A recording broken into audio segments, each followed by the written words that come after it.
안녕하세요, 한상기입니다. 오늘 소개해드릴 차는 마세라티 기블리 프라그먼트 스페셜 에디션입니다. 기블리는 마세라티 브랜드의 엔트리 모델이죠. 2013년에 데뷔를 했고요. 2020년에 부분 변경되면서 GT 하이브리드 모델이 추가가 됐습니다. 그리고 GT 하이브리드 모델 기반으로 프라그먼트 스페셜 에디션이 추가가 됐고요. 이 스페셜 에디션은 175대만 한정 생산되고요. 국내에는 15대만 한정 판매됩니다. 가격은 1억 6,400만 원이고요. 기블리는 데뷔 이후에 안팎 디자인의 변화가 굉장히 적은데, 그러니까 지금 데뷔한 지가 10년이 됐는데 여전히 첫 번째의 그 디자인을 거의 그대로 지키고 있습니다. 다만 이 스페셜 에디션의 경우에는 안팎으로 치장이 조금 다르죠. 전면에서 가장 눈에 띄는 것은 프런트 그릴인데 기존 모델 대비 그릴의 디자인과 색상이 꽤 다릅니다. 특히 시승차는 굉장히 반짝이는 하얀색 그릴이 적용이 돼서 기존의 기블리와는 인상이 꽤 다르죠. 그래서 얼핏 보면은 약간 좀 예전에 제규어 같은 그런 느낌도 있고요. 앞쪽에는 프라그먼트 레터링이 달려있는데 이게 색상이 같아서 얼핏 보면은 잘 눈에는 안 띕니다. 기블리는 프런트 엔드가 다른 차와 좀 다른데, 예를 들어서 프런트 엔드가 상당히 좀 낮게 내려와 있습니다. 그래서 앞쪽은 물론 측면에서 봐도 달려나가는 것 같은 그런 디자인이죠. 차체 사이즈에 비해서 헤드램프의 크기는 좀 작은 편이고요. 기블리는 측면에서 봤을 때 뒷바퀴 굴림 특유의 레이아웃이 잘 나타나 있는데, 그러니까 무게중심이 뒷바퀴에 얹혀진 것 같은 그런 모습이죠. 프런트보다는 리어 팬더의 두께가 더 두툼하고요. 벨트라인의 높이도 꽤 높게 설정이 되어 있죠. 따라서 유리의 면적도 조금 작은 편이고요. 그리고 비슷한 사이즈의 세단에 비하면은 트렁크 리드의 길이가 조금 짧은 편이죠. 참고로 스페셜 에디션은 기존의 C필러에 마세라티의 트라이던트 로고가 있었는데 지금은 번개 로고로 대체가 됐고요. 에어 벤트의 디자인도 다르죠. 그리고 측면에 위치한 코드 같은 경우에는 기블리의 ID 코드와 그리고 이 스페셜 에디션을 협업한 후지와라 히로시와 마세라티의 그 첫 만난 날짜라고 합니다. 기블리는 비슷한 사이즈의 세단과 비교했을 때 전폭이 넓은 편인데 이게 뒤에서 봤을 때 더 두드러집니다. 그러니까 앞보다는 이 뒤쪽의 모습이 좀 더 두툼하죠. 트렁크 리드도 높은 편이고요. 테일램프 역시도 차체 사이즈에 비하면은 조금 크기가 작은 편이고요. 요즘에는 장식을 고성능 모델도 많이 사용을 하고 있는데 기블리 GT 하이브리드는 양쪽에 4개로 뽑았습니다. 타이어는 피렐리 피제로, 사이즈는 앞이 245에 40R 20, 뒤가 285에 35R 20입니다. 기블리의 실내는 데뷔 이후에 그렇게 많이 바뀌지 않았어요. 그래서 최근에 선보인 신차들, 예를 들어서 그레칼레 등과 비교를 하면은 확실히 내부가 좀 올드한 느낌이 있죠. 근데 마지막으로 시승했던 기블리에 비하면은 실내 소재가 조금 더 좋습니다. 그러니까 기존에 시승했던 기블리 같은 경우에는 가격 대비해서 내장재가 좀 떨어지는 게 단점이다 라고 말씀을 드렸는데, 이 차는 스페셜 에디션에서 그런지 내장재가 조금 더 좋아요. 예를 들어서 전체적으로 가죽이 좀 더 많이 들어갔습니다. 프리미엄 가죽이 들어갔는데 기존 같은 경우에는 군데군데 딱딱한 플라스틱이 좀 많이 보였거든요. 근데 지금은 전체적으로 걸쳐서 가죽의 비율이 꽤 높아요. 그래서 대시보드 같은데 이렇게 가죽을 만져봐도 약간 좀 푹신푹신하고요. 필러와 천장에는 전체가 스웨이드로 마감을 했는데, 근데 이 스웨이드가 우리가 보통 통상적으로 알고 있는 그런 좀 부드러운 스웨이드가 아니라 약간 좀 스펀지 같은, 그러니까 이 스웨이드가 어떤 느낌이냐면은 산타페 소렌토에 들어간 스웨이드 있잖아요. 그거와 좀 대략 느낌이 비슷합니다. 대시보드는 이 가운데 부분이 좀 이렇게 불룩하게 올라온 디자인이고요. 가운데는 아날로그 시계가 박혀 있는데 또 커버가 있잖아요. 그래서 이게 약간 좀 특징적인 디자인이긴 합니다. 모니터는 10.1인치가 적용이 됐습니다. 그러니까 기존에 비하면은 실내에서 가장 크게 바뀐 부분이 이 모니터예요. 기존 같은 경우에는 소위 말해서 그 FCA 그룹에서 이제 주로 많이 쓰이는 지프나 크라이슬러 8.4인치, 심지어 당시에도 이렇게 와이드 타입이 아니라 약간 좀 네모 빠듯한 좀 되게 올드한 그런 비율이었는데, 지금은 이제 요즘에 좀 많이 쓰이는 그런 비율로 바꿨어요. 그래서 모니터 사이즈가 아주 그렇게 큰 건 아니지만 기존에 비하면은 이 모니터가 한층 좀 보기가 좋아졌고, 심지어 해상도 자체도 꽤 괜찮습니다. 지금이 홈 화면이고요. 그러니까 홈 화면은 크게 이렇게 3분할이고 이 아래쪽에 자주 사용하는 이렇게 아이콘들이 배열이 되어 있죠. 그리고 여기를 누르면은 그러니까 단축키 같은 게 여기 이제 포함이 되어 있고요. 그래서 여기서 곧바로 서라운드 뷰로 이제 갈 수도 있고요. 이 서라운드 뷰 같은 경우에는 기본 2분할인데 화질은 괜찮은 편인데, 그러니까 모니터는 베젤이 별로 없는데 이 서라운드 뷰 같은 경우에는 그러니까 이 전체 그 사이즈를 좀 완벽하게 살린 그런 건 아니죠. 이렇게 앵글이 지원이 되고요. 지금은 오디오 화면이고요.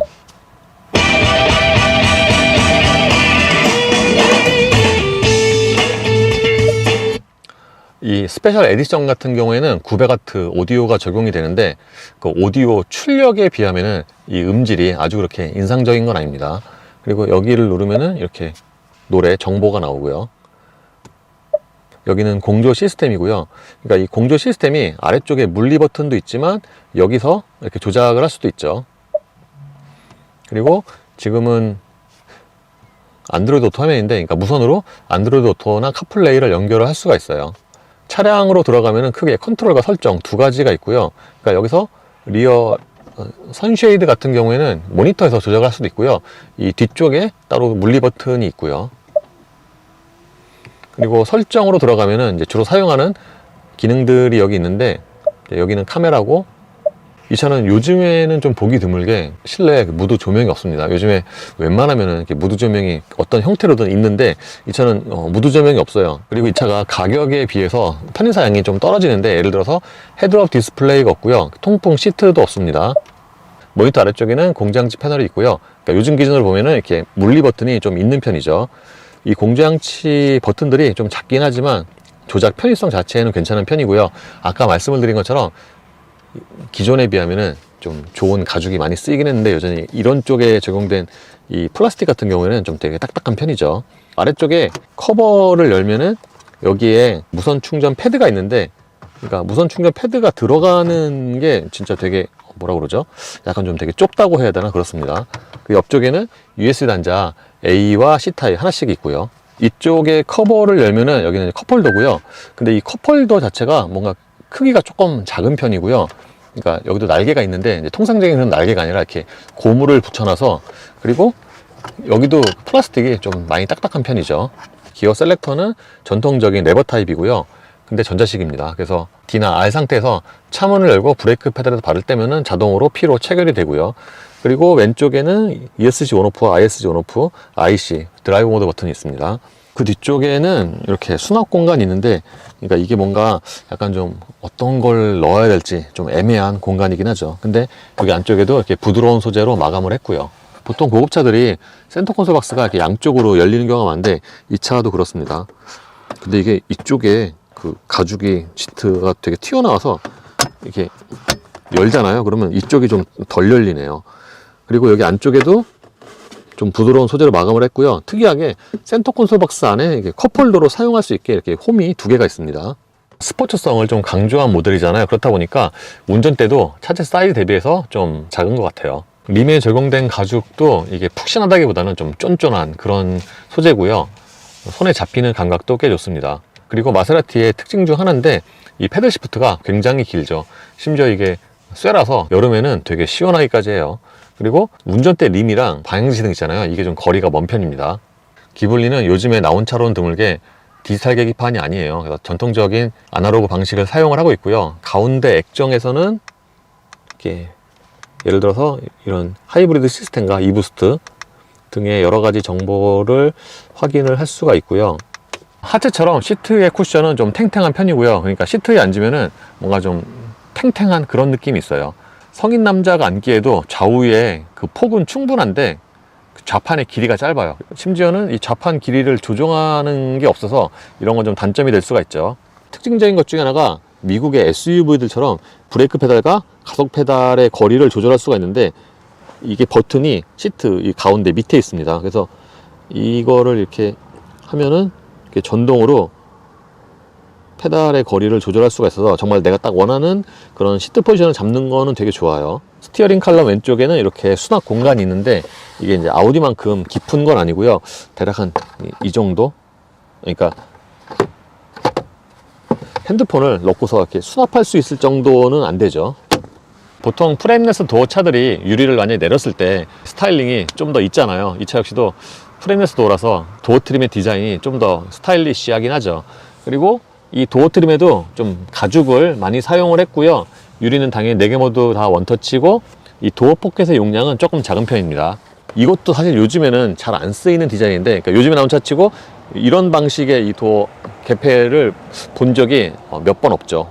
예전에 시승기 때도 말씀을 드렸는데, 기블리는 차체 사이즈 대비해서 2열 공간이 굉장히 작아요.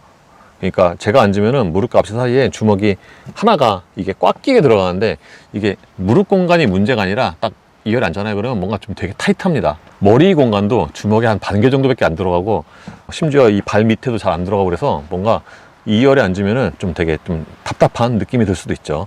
반면에 2열 시트의 등받이 각도는 아주 그렇게 서 있는 편은 아니고요. 1열보다 2열 시트의 쿠션이 조금 더 단단합니다. 좀 전에 말씀을 드린 것처럼 1열 시트 아래쪽의 공간은 제한적입니다.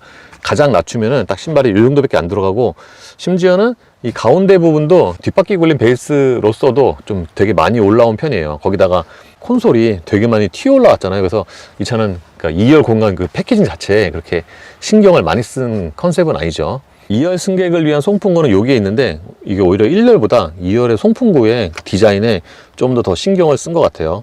그리고 아래쪽에는 열선 3단계가 있고요. 2열 승객을 위한 컵홀더 암레스트 있고요. 뭔가 이 컵홀더 디자인 자체는 2열이 더 좋은 것 같고요. 근데 2열 컵홀더에도 통상적인 그런 날개가 없고요. 그러니까 테두리에 고무가 이렇게 덧대어져 있죠.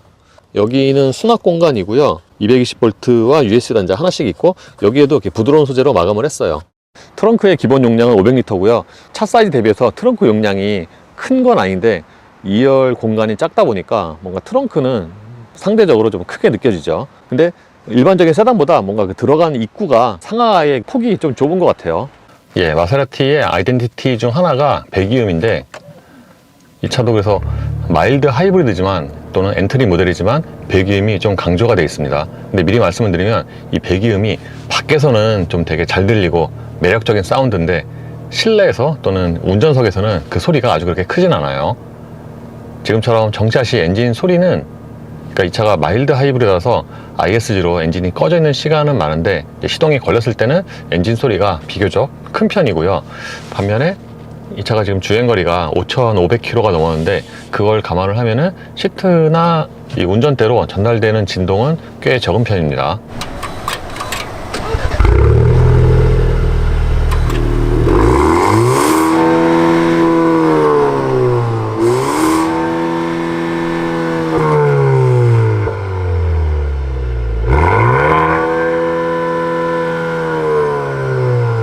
이 차의 파워트레인은 2.0 4기통 가솔린 터보 엔진과 마일드 하이브리드로 조합이 됩니다. 변속기는 ZF 8단이고요. 기블리는 엔진 또는 이전 세대의 그 기블리와 비교해도 그러니까 일관된 그런 주행 특성이 있는데, 그러니까 하체가 조금 통통 튀는 감각 또는 약간 좀 와일드한 감각이라고 해야 될 것 같아요.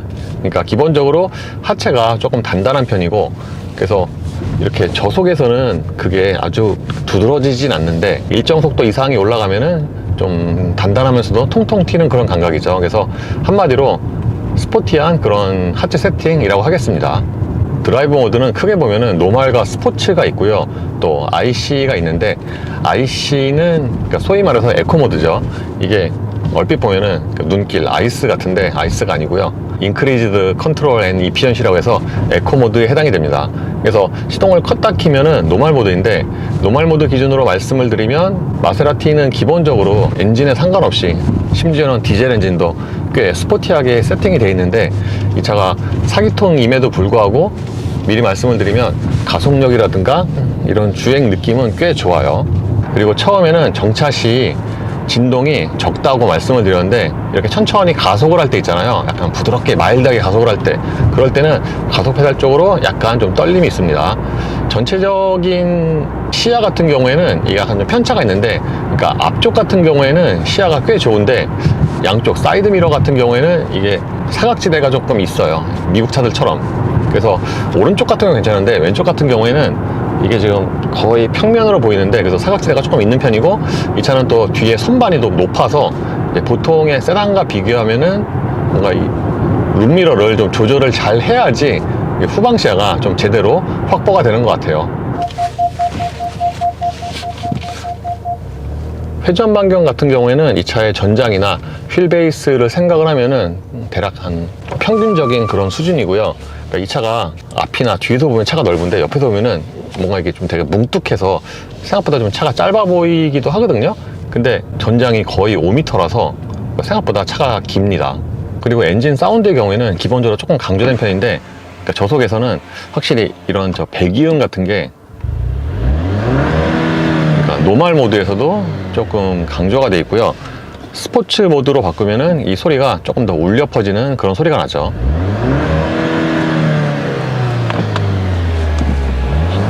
미리 말씀을 드리면 이 차는 조용한 차는 아니에요. 그러니까 방음이나 정수성이 그렇게 강조된 성격은 아닌데, 예를 들어서 이런 타이어 소음이나 그 외부 소음 이런 거를 제외하더라도 왜 그 기계적인 그런 소음 있잖아요. 지금 되게 기계가 되게 열심히 돌아가고 있다, 그런 소리가 여기저기 들립니다. 특히 이 ZF 8단 변속기 같은 경우에는 이제 ZF 자동이 좋기로 유명을 하잖아요. 근데 이것도 브랜드마다 좀 편차가 있는데, BMW와 함께 이 마세라티에 적용된 ZF 8단도 뭐라 그러죠? 가장 좀 직결감이 그런 좋은 수준? 직결감도 좋지만 반응도 되게 빠르고, 그래서 이런 좀 스포티한 그런 성격에 맞게 세팅이 된 것 같습니다. 어제 오늘 타고 다니면서 변속 충격도 거의 없고요. 보통 이렇게 직결감이 좋다, 반응이 빠르다 그러면은 상대적으로 이제 변속 충격이 큰 경우가 많은데, 이 차는 직결감이 좋으면서도 변속 충격이 상당히 적은 편이에요. 이 차는 기본적으로 하체가 좀 단단하다고 말씀을 드렸잖아요. 그래서 좀 안 좋은 노면, 굴곡 있는 노면 이렇게 지날 때 보면은 약간 좀 이렇게 우당탕 하는 그런 느낌이 있는데, 이게 기블리가 안팎 디자인이 잘 안 바뀌는 것처럼 하체의 느낌도 거의 일정하게 유지가 되고 있습니다. 예전에 탔던 뭐 큐퍼라든가 디젤 모드 이렇게 좀 우당탕탕하는, 약간 좀 날뛰는 것 같은 좀 그런 느낌이 있는데, 이 차도 그렇고요. 그리고 전체적인 방음이 좋지 않다고 말씀을 드렸는데, 이게 방음이 안 좋다기보다는 이제 타이어 자체가 소음이 큰 거라서, 그러니까 20인치 피렐리 피제로 타이어가 기본적으로 좀 소음이 있는데, 그래서 이렇게 콘크리트 노면을 90으로 정속 주행을 할 때도 밑에서 올라오는 소음이 좀 있는 편입니다.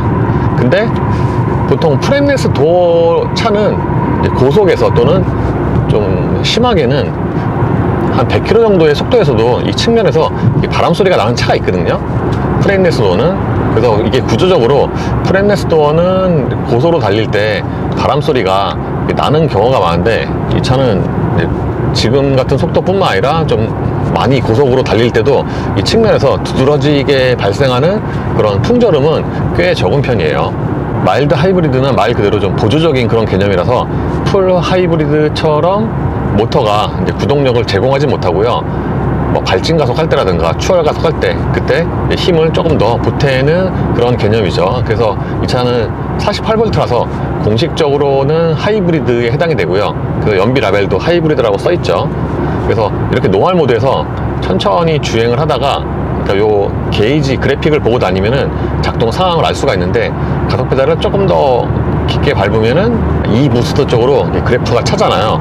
그러니까 작은 전기 모터가 힘을 좀 더 보태는 거죠.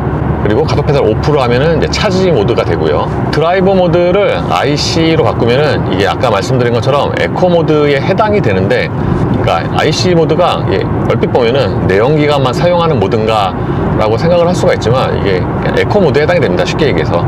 그래서 노멀에 비하면은 IC 모드 같은 경우에는 가속 페달의 반응이 더뎌지고요. 그리고 엔진 소리도 기본적으로 베이스 톤이긴 한데 뭔가 더 베이스 톤이 되는 것 같아요. 어쨌든 아이스 모드에서는 가속 페달을 밟아도 이제 반응이 좀 늦게 나오고요.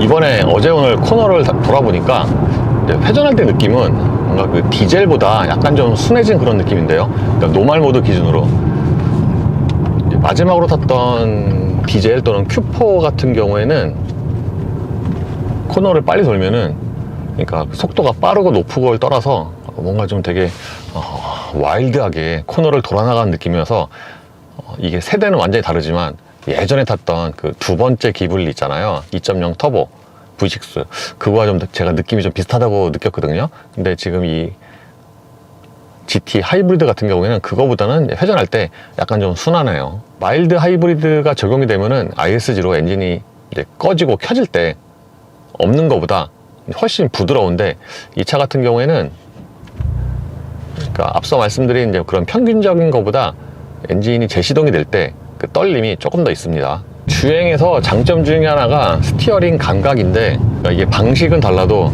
스티어링 감각이 정확하고 좀 쫀쫀한 거는 여전한 것 같아요. 사실 기블리가 21세기에 나온 차로서는 굉장히 드물게 유압식을 사용을 했거든요. 근데 이제 EPS로 바뀌었는데, 그럼에도 불구하고 사실 요즘에 이제 EPS가 예전에 유압식만큼 그렇게 반응이 좋고 느낌이 좋고 그렇게 바뀐 지가 좀 오래됐거든요. 그래서 이 기블리의 EPS도 이게 느낌이 꽤 좋습니다.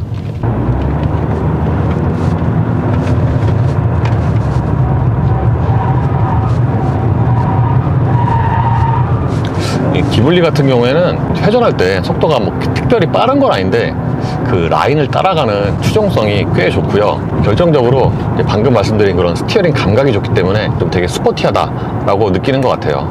그리고 마세라티가 보면은 평균적으로 출력 대비해서 가속력이 좋은 편인데 이 차 역시 그렇습니다. 최고 출력은 330마력이고요. 제로백은 5.7초인데 근데 실제 그 가속력을 보면은 뭔가 수치보다는 조금 더 잘 나가요. 아무래도 이게 마일드 하이브리드가 있어서 초반에 좀 더 힘을 보태니까 그런 것 같긴 한데, 어쨌든 정지에서 200km까지 가속 시간이 약 한 22초고요. 그래서 뭔가 체감으로는 예전에 그 3.0 디젤이 그게 디젤로서는 꽤 빨랐거든요.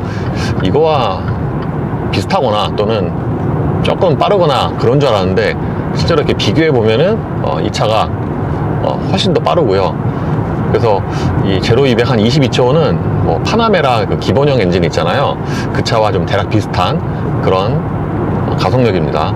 그리고 그 이후에 가속도 생각보다는 속도가 좀 꾸준하게 올라가는 편이에요. 그러니까 이게 출력이 또는 배기량이 아주 그렇게 큰 건 아니어서 어느 정도는 이게 한계가 있는데, 그럼에도 불구하고 속도가 꽤 꾸준하게 올라갑니다. 시속 90으로 정속 주행할 때 연비 같은 경우에는 대략적으로 보면은 리터당 한 20에서 한 22 사이 이 정도가 나오고요. 그러니까 20리터로 나올 때도 있고, 시속 110에서도 대략 한 12, 13 이 정도의 순간 연비가 나옵니다. 이 차는 2열 패키징에 그렇게 신경을 많이 쓴 컨셉은 아닌데, 그러니까 이게 밖에서 봐도 2열이 좁잖아요. 그래서 2열의 승차감에 그렇게 크게 기대를 할 수는 없는데 실제로 2열 승차감도 확실히 좀 1열보다는 좀 떨어집니다. 그러니까 2열 같은 경우에는 1열보다 기본적으로 하체가 좀 단단한 편이고, 그에 따라서 조금 더 통통 튀죠. 그래서 승차감이 확실히 1열보다는 좀 떨어지고요. 결정적으로 이게 방음도 좀 차이가 있는데, 방음 같은 경우는 그 방음제의 차이가 아주 그렇게 큰 건 아닌데, 이게 배기라인과 2열이 가깝다 보니까 그러니까 배기음이 조금 더 크게 들리긴 하죠. 참고로 2열 유리는 이중접합은 아닌데 그냥 일반 유리치고는 이게 꽤 두꺼운 편이죠. 기블리는 좀 특징적인 주행 감각이 있는데, 이게 예전에 시승기 때도 제가 한번 말씀을 드렸거든요. 뭐냐면은 이렇게 차선 변경을 하거나 그럴 때 보면은 뭔가 이렇게 차가 기본적으로 약간 좀 이렇게 옆으로 흐르려고 하는 이제 그런 느낌이 있어요. 특히 스포츠 모드에서는 이게 보통 반응이 이제 빨라지잖아요. 그래서 차선 변경이나 회전을 할 때 보면은 뭔가 이게 꺾기도 전에 미리 옆으로 이렇게 움직이려고 하는 좀 그런 모션이 있는데, 이게 좀 되게 좀 특징적이죠. 다른 브랜드에선 잘 없는데 저 알파로메오, 줄리아 이거와 또 약간 더 비슷하긴 합니다. 이런 특성은. 드라이브 모드를 스포츠로 바꾸면은 당연히 가장 스포티한 세팅인데, 그래서 배기음 뿐만 아니라 이제 파워트레인도 민감해지죠.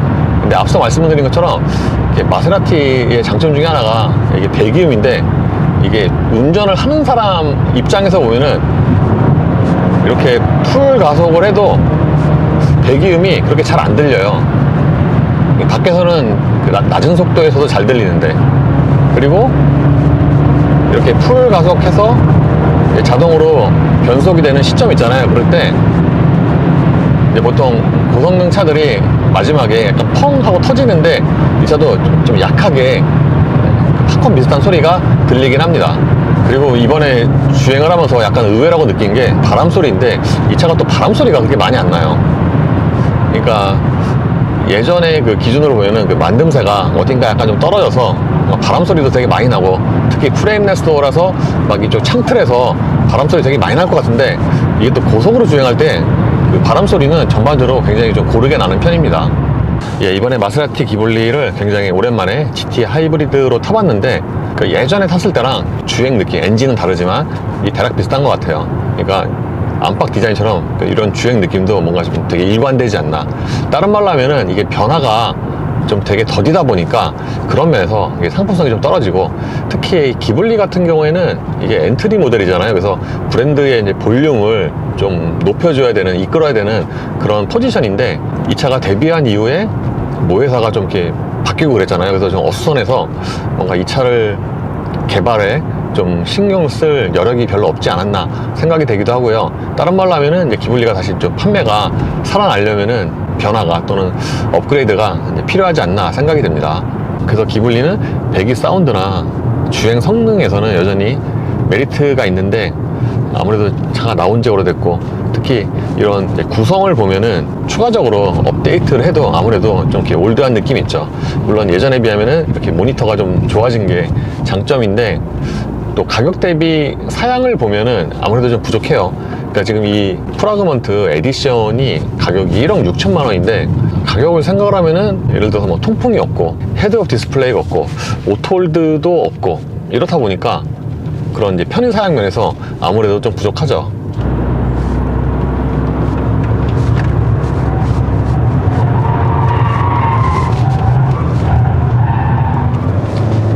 그 와일드한 회전 느낌은 스포츠 모드에서 나오는군요. 그러니까 이게 통상적으로 점진적으로 가속 페달 전개해서 이렇게 쭉 가잖아요. 그러면은 얘는 아까 그 노멀 모드 또는 다른 브랜드의 차와 비교해서 사실 요즘에 이런 차가 별로 없죠.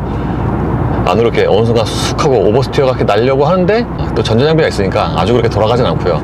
어쨌든 그 와일드한 제가 알고 있는 그런 감각은 이게 스포츠 모드에서 나오는군요. 예, 이로써 마세라티 기블리 프라그먼트 스페셜 에디션의 시승을 마치겠습니다. 감사합니다.